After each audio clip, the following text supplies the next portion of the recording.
Let us have a little talk with Jesus. Let us tell him all about our trouble. He will hear our faintest cry. He will answer by and by.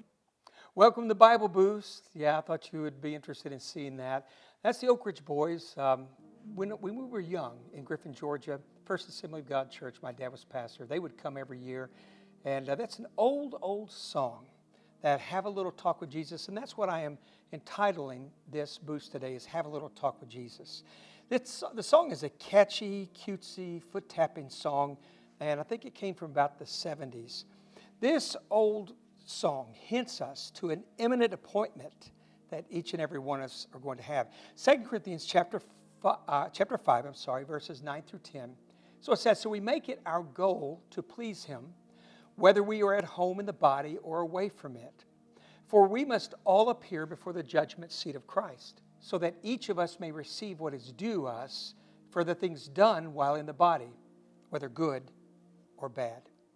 Now the song you just experienced, it speaks of Jesus hearing our faintest cry and answering by and by. But the judgment seat of Christ isn't going to be like a visit to the principal's office or an SOS for help. This little talk with Jesus that every one of us are going to have, you might have heard people say, boy, he had a coming to Jesus moment. Well, there is a coming to Jesus moment for every living soul. It doesn't matter what you believe. It doesn't matter whether you believe in God or not. We are all going to have this appointment, this imminent appointment. This is a time of accountability for every single soul. Luke chapter 12 and verse 48 says, from everyone who has been given much, much will be demanded. And from the one who has been entrusted with much, much more will be asked. Then the King James Version, Genesis chapter 2 and verse 7 says, and the Lord God formed man of the dust of the ground and breathed into his nostrils the breath of life. And man became a living soul. So, Brother David, you may be asking, Brother David, what do I have? What are you talking about? He's been given much. You've been given that accountability, that responsibility as a human being, as a living soul. God has breathed his own breath in you, and you and I are going to be held accountable for our lives.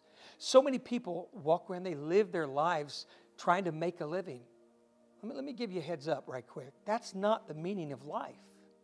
I'm glad you pay your taxes. I'm glad you pay your bills. I'm glad you provide for your family. But that's not your destiny. Your destiny is to make a difference in this world. I hope you all make a living. You certainly should all pay your taxes and your debts. But come on, guys. The reason we're alive is to make a difference on this earth. My Uncle Jesse, before he passed away, years before that, he'd tell me every now and then, he would say, you know what? He said, son, I'm going to tell you something. He would tell me, I have wasted so much of my life. He said, I've done things that I've just wasted that I could have been doing for God. Uncle Jesse understood. He understood that responsibility and that accountability of time lost.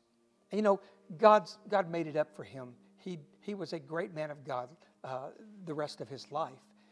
But we have a responsibility. We have an accountability to God to do our best. You're not an average creature here on this earth. Despite what you hear, you are not.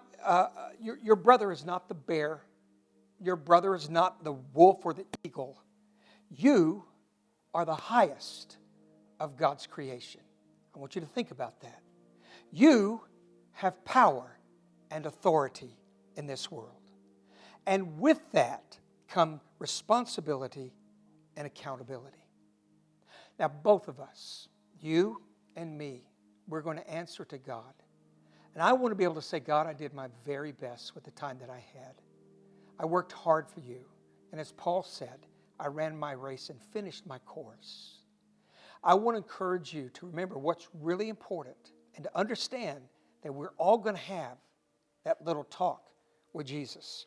We're both going to answer to God, and we're all going to have that little talk. 1 Corinthians chapter 13 and verse 11, Paul said this.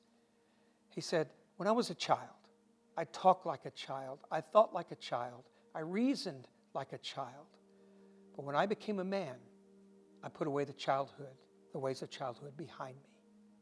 Paul became a man on the road to Damascus. When that light hit him, he was a full-grown man. but he had not taken his life as serious as he should have. And when he began to follow Jesus, he became a man. Let's live together on a higher level. God bless you. We'll see you next time on Bible Boost.